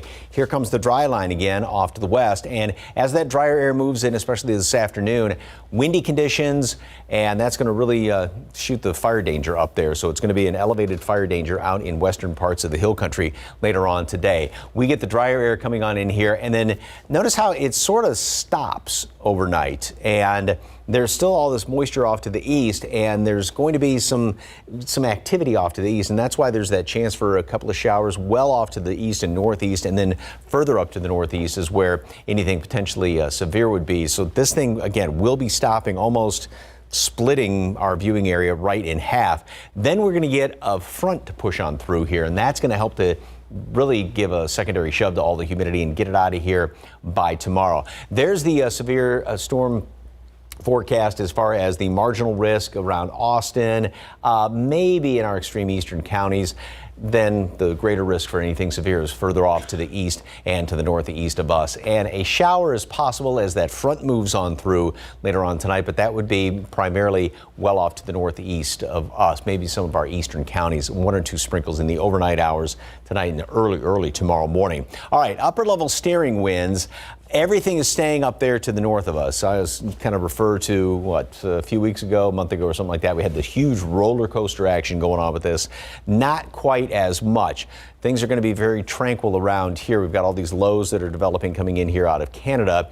But we will start to see some cooler air coming on in here as we go into the first part and middle part of next week. We are obviously well above normal right now by a good, almost today is going to be about 20 degrees above normal, and then we'll finally be back to normal, and then even looks like below that by the middle of next week. 85 at noon today, partly cloudy skies, plenty of sunshine out there, kind of breezy, wind out of the southwest, and lower humidity later on today, except for folks off to the east. You're still going to keep the humidity around. Then everybody's going to be enjoying lower humidity over the weekend. 83 tomorrow, 86 on Sunday. Look at that, mid-50s. thought that was gone until next fall. And then Monday will be at 86 degrees as well. Another front's going to move through here and knock temperatures down into the 70s, so normal and actually a little bit below normal readings. And to keep your fingers crossed for some rain middle of next week. Oh, come on, rain. We do need it so badly still. Yeah. The drought conditions persist, don't they? Yep. It's really dry. We've had 0.07 of an inch of rain, I think, so far this month. Oh, my goodness. Well, hopefully the humidity will pay off. Thank you. 6:21 on your Friday morning. And an apple day keeps the doctor away. At least that is what we have been told. Later on GMSA, we're going to see if the expression is true. Lately, it's been hard to think about the future. But thinking about the future is human nature. At Edward Jones, our 19,000 financial advisors listen and work with you to create personalized investment strategies to help you get back to drafting dreams and building your future. Edward Jones, it's time for investing to feel individual. At Panera, we make dinner easy and cheesy. Order our delicious mac and cheese for dinner tonight with delivery or pickup, only at Panera. When you skip the rinse with Finish Quantum, you save up to 20 gallons of water each time. Finish Quantum with Active Blue technology has the power to remove the toughest stains without pre-rinsing for dishes so clean they shine. Join Finish and skip the rinse to save our water. In this morning's GMA First Look, relentless robocalls. We recently noticed your car's extended warranty was going to expire. Those unwanted calls, the #1 complaint to the FCC, an average of 200,000 annually. And right now, the most popular category of robocalls, auto warranties. A lot of these seem to be focusing on auto warranties. Why is that? There's public information out there about your cars that you own, and people are driving more than ever as we come out of this pandemic. And the FCC is taking action, making changes so operators can block robocalls. We're going to put in place new technologies that help authenticate our calls, and those new technologies will be in place in just a few months. So what can you do to combat these unwanted calls? Coming up at 7 a.m., we have the expert tips, apps, and solutions to fight back. With your GMA First Look, I'm Ariel Reshef, ABC News, New York. It's game day. The Spurs back in action tonight up in the Mile High City. The Silver and Black will have a rematch with the Denver Nuggets after Wednesday night's tough loss. Currently, the Spurs are 9th in the Western Conference and on a 4-game losing streak. Tip-off scheduled for 8 o'clock tonight. You can watch it on Bally Sports Southwest or watch highlights tomorrow on GMSA. In your morning consumer news, Facebook is helping people separate satire from reality. The company launched new labels that will say public official, fan page, or satire page. They're aimed at giving users a better understanding of where information is coming from. Expedia launching a new tool that provides the most up-to-date information on COVID-related restrictions. Travelers can find out if quarantines are required at their destination, or if they'll need to show proof of vaccination, or if they'll need to be tested for COVID. Best Buy is trying out a new paid membership that includes unlimited round-the-clock tech support. Best Buy Beta will cost $200 a year. It's being tested in Iowa, Pennsylvania, and Oklahoma right now, and will expand to other states this month. And you may have just heard the news that Prince Philip has died. In our next half hour, we're going to take a look back at his life. That's coming up. Right now it is 6:27. We're around 70 degrees. Go ahead and take a look at TransGuide this morning. Looks pretty good there at 281 The Quarry. There's 35 in Laredo. We will check back with Samuel King. The San Antonio Book Festival kicks off today. Good morning, I'm Stephen Cavazos. Coming up this morning on GMSA, why organizers are excited about this new chapter. Outside with live cam, lots of humidity, and we are definitely going to feel the heat today. If 97 is your happy place, today's your day. Good morning, everybody. It is Friday. It's April 9th. Happy Friday. Thanks for being with us this morning. You know, there are some people who like the upper 90s. Yes, they do. And 97 degrees is awfully close to the record for today, right, Mike? Record's 98. And I will hold comment on somebody that likes 97 degrees, but at least the humidity is going to be dropping down. Now, especially off to the west, we're going to be seeing temperatures well up into the low hundreds along the Rio Grande Valley. Off to the east, you're still going to have a lot of, you're not going to be as hot, but you're still going to have a lot of humidity because that dry line is going to sort of stall, but splitting the area in half. This morning, we are starting off with some clouds around here. And yeah, the humidity, which had dropped down somewhat yesterday, not as much as the previous day, but dropped down in the afternoon, did come back in here with the wind out of the southeast. The wind's going to shift around to the southwest, so that helps to pull in drier air, but also that then helps to heat us up. That southwesterly wind has kind of a downsloping component, and that tends to compress and help to heat things up. So all these things are kind of piling on top of us to help get temperatures that high. Then to kind of top it off, if you will, Oak is very, very high. Yesterday's reading 20,300. The updated count's going to come out in about, say an hour, half an hour, 45 minutes. Warm, humid this morning, and then later on this afternoon, sunny, breezy, and very, very hot. Folks from San Antonio West will see lower humidity as the afternoon progresses. Off to the east, we're going to be still seeing a lot of humidity around here. And that may actually touch off a couple of showers overnight because we've got a front coming through overnight. The dry line today, front tonight, and that's going to bring in some cooler air, relatively speaking, still in the 80s tomorrow, but it is going to be much more pleasant, breezy tomorrow. Low humidity all weekend long. Sunny and mid 80s then on Sunday. And then after that, we've got some rain chances. I kind of want to whisper so we don't scare it off. But yeah, there are some chances of rain down the road. Details in just a couple of minutes. Traffic Authority, Samuel King. Anything to talk about, sir? Things relatively quiet this morning, Mike. Good morning to you. Good morning, everyone out there. Taking a look at the overview map of San Antonio area. Not too much red or orange or anything of that nature this morning, so that's a good thing. Here in the Medical Center area in Fredericksburg Road, 13 minutes between Heidmer and Woodlawn. Not too many delays there, so that's good if your commute takes you around the Medical Center and other parts of the west side there. Looking at some travel times from across the region, 26 minutes coming in from New Braunfels on 35, 24 minutes coming in on I-10 from Bernie, 29 minutes on 10 from Seguin, and 16 minutes on 35 coming in from Lytle, 27 minutes from the Pleasanton area. This is a look at TransSky 281 and San Pedro. That is flowing well. Traffic building a little bit, but no problems there, as well as at Loop 410 and Cherry Ridge and 35 downtown. We'll have another update coming up. Thank you, Samuel. Breaking news this morning out of London, Buckingham Palace announcing a short time ago that Prince Philip, the Duke of Edinburgh, has died. The palace saying His Royal Highness passed away peacefully this morning at Windsor Castle. ABC's Julia McFarlane is in London with more on his life. He was always by her side. His life defined by his marriage to Queen Elizabeth II. Alexander Mary. Take thee, Philip. Take thee, Philip. Born into the Greek royal family, but later exiled from Greece, Philip eventually landed in England, joining the British Royal Navy at age 18, and soon meeting a young Princess Elizabeth. Elizabeth's ascension to the throne in 1952 changed everything.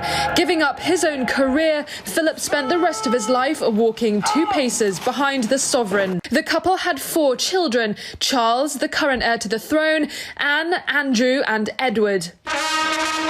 As consort to the Queen, Philip supported his wife in her official duties and, well, everything else. The Queen honoured Prince Philip during the Golden Jubilee celebrations, marking her 50 years on the throne. He is someone who doesn't take easily to compliments, but he has quite simply been my strength and stay all these years.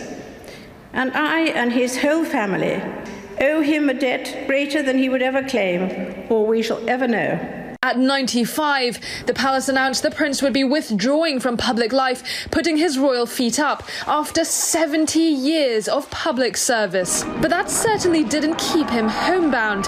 He continued to celebrate family weddings and was even still driving at age 97. When he was involved in a serious car crash, his SUV flipping over, yet the Iron Duke walked away uninjured. She called him her rock, the Queen's devotion to him absolute. Today, this country closes the chapter on the longest-lasting marriage in British royal history. Julia McFarlane, ABC News, London. More on Prince Philip's life coming up in our later newscasts and on Good Morning America. We're back here at home. Public support for CPS Energy took a nosedive following February's winter storms. That's according to the latest Fairfax KSAT San Antonio report poll. Only 46% of people polled approved of the energy company. That's down from nearly 70% in September of 2020. CPS Energy has shared some of the criticism for how power companies and the state's electric grid operator responded to the massive winter blast. You can read more on KSAT.com. In your morning headlines, one person is dead and several people are injured after a workplace shooting at a Bryan business yesterday afternoon. Now, police say a man opened fire in the Kent War Cabinets building. This morning, we're hearing from some of the employees who were in the building. I saw a guy pointing a gun at another employee and firing. As soon as I saw that, I turned away and started running because it's just out of instinct. Police are still trying to figure out the motive for this shooting. Caribbean island of St. Vincent on red alert this morning as emergency officials warn a volcano could erupt at any time. Authorities are ordering nearly 7,000 people to evacuate. Multiple cruise ships are on the way to St. Vincent to help get people off the island. Carnival sent 2 ships and they are expected to arrive today. Royal Caribbean and Celebrity Cruises each sent 1 ship and those arrived last night. The National Oceanic and Atmospheric Administration says methane and carbon dioxide levels surged last year. It says CO2 levels are now at the highest they've been in more than 3 million years. That's despite the pandemic shutdowns. NOAA says without people staying home, 2020 would have been a record increase in CO2. According to the agency, carbon dioxide and methane are the 2 most harmful greenhouse gases. Back to local news. The city of San Antonio will open cooling centers today as temperatures climb in our region. We have a full list of those locations right now on KSAT.com. All cooling centers will take precautions because of the pandemic. That means masks will be worn, there will be temperature checks and social distancing in place. Authors from around the country are coming together for an Alamo City tradition. The 9th annual San Antonio Book Festival begins today. Seems like we've been talking about it for months now. It's going to give readers an opportunity to meet the people behind some of their favorite books. Stephen Cavazos is live downtown this morning with what to expect. Hey, good morning, Steve. Hey, that's right, Mark, Stephanie. The big day is finally here, and this is going to give people the opportunity to meet some of their favorite authors, but not just that, meet some pretty new authors as well. There's going to be at least 200 in this lineup, making it the biggest book festival we've ever had. Now, the 3-day festival will also offer 100 sessions for people of all ages. Despite going virtual this year because of the pandemic, organizers are still hoping that they will expand the audience to other parts of the country. There's also going to be sessions for people of all ages to attend. As we just said, Executive Director Lily Gonzalez says if there is one word that comes to her mind about this year's festival, it's abundance. We're normally a 1-day thing, and this year we're 3 days of programming. That's bananas. So it's just riches. It's riches of choices. Now, don't forget, this all starts today and will run through Sunday. Of course, the event is free, and we have a full article already up on our website, ksatcommunity.com. You can head over there to register, and don't forget, that event is free. Reporting live this morning, Stephen Cavazos, KSAT 12 News. Mark, Stephanie, back to you. Thank you, Stephen. Just about 6:40 on your Friday morning. And we've all heard the saying, an apple a day keeps the doctor away. After the break, we're going to see if it's fact or fiction. You probably have heard the popular phrase, an apple a day keeps the doctor away, but is this really good medical advice? This morning, we are taking a closer look. The phrase, an apple a day keeps the doctor away, was first coined back in 1913, according to an article featured on healthline.com. But experts say it doesn't necessarily cut down on trips to the doctor. Still, apples do have a lot of benefits. First, apples are packed full of important antioxidants, fiber, vitamins, and nutrients. Most medium apples contain only 95 calories and contribute to your daily intake values of fiber, vitamin C, vitamin K, and potassium.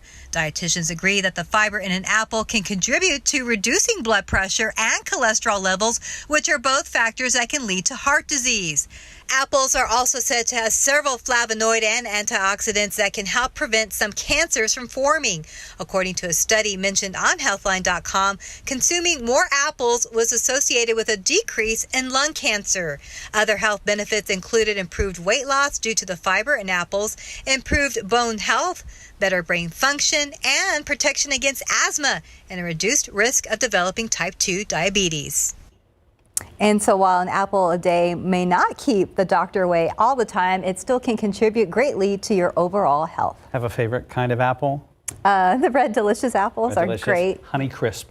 Oh. They cost a little bit more, but oh, they are so tasty. Yes, they are. Let's check the roads right now. It is 6:44. Here is Samuel King in the traffic lab. Good morning again. Good morning, Mark and Stephanie. And things are looking relatively good on the roads this Friday morning. And we do have one issue. This is up in Comal County, a little bit just to the north of the New Braunfels area. There's a vehicle fire reported by TxDOT. This was at southbound 35 at FM 306. But I was checking the traffic flow there, and it does still look fairly good. So maybe that's not really impacting the highway too much. This might attract you if you travel on highways, if you're going to join Stephanie down at the Strawberry Festival this weekend. Gas prices sort of holding steady, $2.42 here in Bexar County, $2.58 statewide. It's down a cent from last week, $2.86 nationally. Some supply is back up and demand is staying fairly steady, so things might improve even a little bit more. Of course, they're much higher than they were last year during the pandemic. Here's a look at TransGuide, I-10 at Callahan, traffic building, but seems to be flowing well as it is at 281 at the Quarry Guide. Yeah, guys, we're in the presence of greatness. The Grand Marshal Yes. for the Poteet Strawberry Festival Parade is none other than Miss Stephanie Cerna. Thank you. Have fun tomorrow. Thanks. I'm looking forward to it. Practicing the wave? I'm practicing the wave. I honestly, I'll probably be like, so excited. That's what's going to happen. Hey, Mike, coming up after your weathercast, we want to ask you about what's happening on NSA Live today. All right, stay tuned for that. Okay, first of all, another beautiful view there from Woodlawn Lake. Thank you, Mr. McClellan. Great shot. We had some high wispy clouds yesterday. And that combined with the fact that the humidity didn't drop down as much, kept us at 93 instead of 94 like the previous day, but we're going to be topping both those numbers later on. No real glow, maybe a hint of it out there in the distance of the sunrise.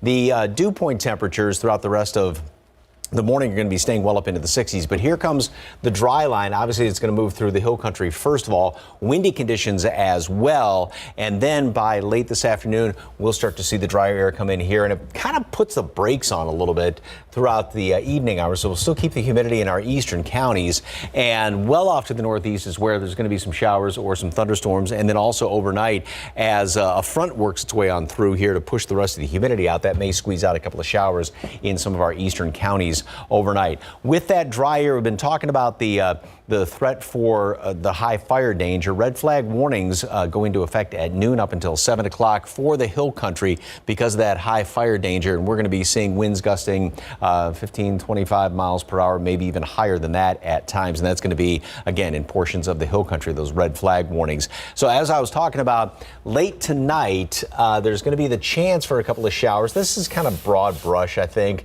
Most of this would be more like in the overnight hours as that next front approaches. So we get the dry line, then the front pushes on through. That's going to set us up for a great looking weekend. We're going to have a lot of sunshine this weekend, low humidity. Temperatures are finally going to be back down into the 80s. Now we will be into the probably mid 80s, a little bit warmer on Sunday, but still very comfortable. No more 90s, at least in this forecast for a while. Then we go into Sunday night and Monday. That's when the clouds come back in here and may see a couple of sprinkles Monday, but we'll start to see a better chance for some rain once we get into the middle portion of next week, which is really encouraging, and also temperatures that are only going to be in the 70s middle of next week. 85 today at noon. Partly cloudy skies. We'll still have the air's going to start to dry out in the hill country. We'll still have humidity here though by noon, and then by mid-late afternoon, kind of like a couple of days ago, then the dry line is going to move through here and temperatures are going to be peaking at 97. The record's 98. Obviously, the dry line comes through a little bit sooner, a little more opportunity to heat up. It's going to be a better chance of maybe hitting that record. And then tomorrow, 83, big difference. 55 starting off on Sunday, 86 in the afternoon. And we'll have that chance for a couple of showers by the middle part of next week. And look at that, only mid-upper 70s, mid-70s by Thursday, pardon me. Okay, what are you and Jen up to today at 1 o'clock? Jen, boy, when was the last time you were 20 stories up? Right down the street from here, that new hotel, and she's going to be doing a little dining al fresco. Is that the Thompson, right? Yeah. Thompson. That looks pretty. It's a beautiful hotel, and yeah, you can get up there and get a great view of the city. So she's going to be up there. We'll be on terra firma while she's up at the top of that. That's at 1 o'clock. Someone's afraid of heights. No, not necessarily, but she took the opportunity. Okay. The longer we let him just stand there, the more he'll just kind of spill. He'll reveal more. Thank you very much, Mike. It's about 10 till 7 on your Friday morning. And many teachers have stepped up and found creative ways to connect with students during the pandemic. Tomorrow on GMSA, we will meet a Northeast ISD teacher who was nominated for a Grammy for his work. Outside with live cam, let's check on our Friday morning sunrise. It's just barely getting started out there. The news you need to know before you go, and another check of your morning commute with Samuel King still to come.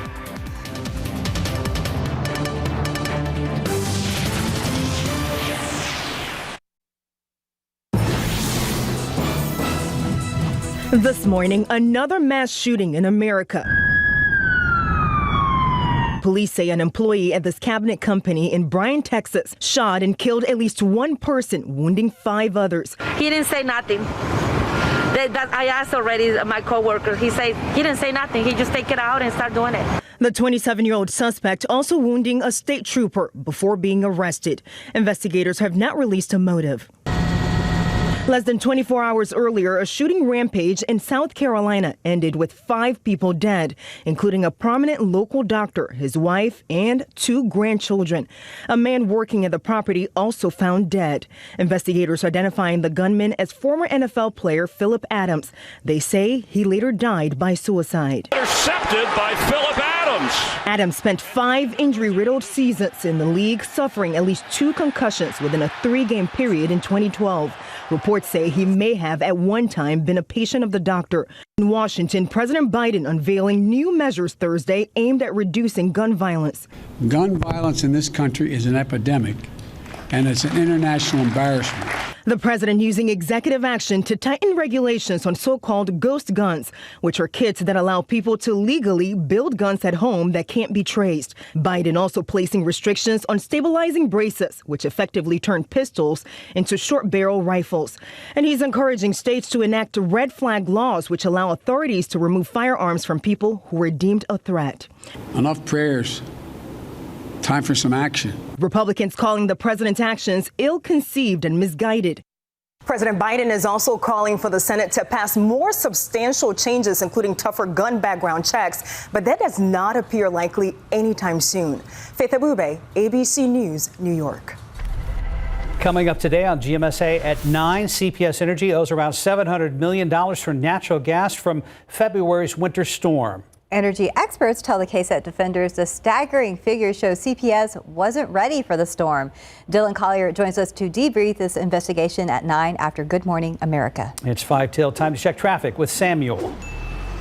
Stephanie, Mark, traffic time still looking fairly good right now. 24 minutes on coming in on I-10 from Boerne, 26 minutes on 35 from New Braunfels. We do have a couple of crashes just coming in. This one, I-10 southbound at Huebner. This other one, 35 northbound at Riddeman, down to 58 miles per hour there, and also had this vehicle fire up in Comal County, Mike. And we're in the upper 60s, low 70s right now. 97 for a high temperature today. Wind's going to shift around to the southwest and kind of breezy. And we have that red flag warning for the hill country later on this afternoon up until 7 o'clock tonight. Well, watch out for it. And we leave you now with a live look at Buckingham Palace. Flags have been lowered. And with the passing of Prince Philip, the husband of Queen Elizabeth II, the UK now in mourning. More on GMA.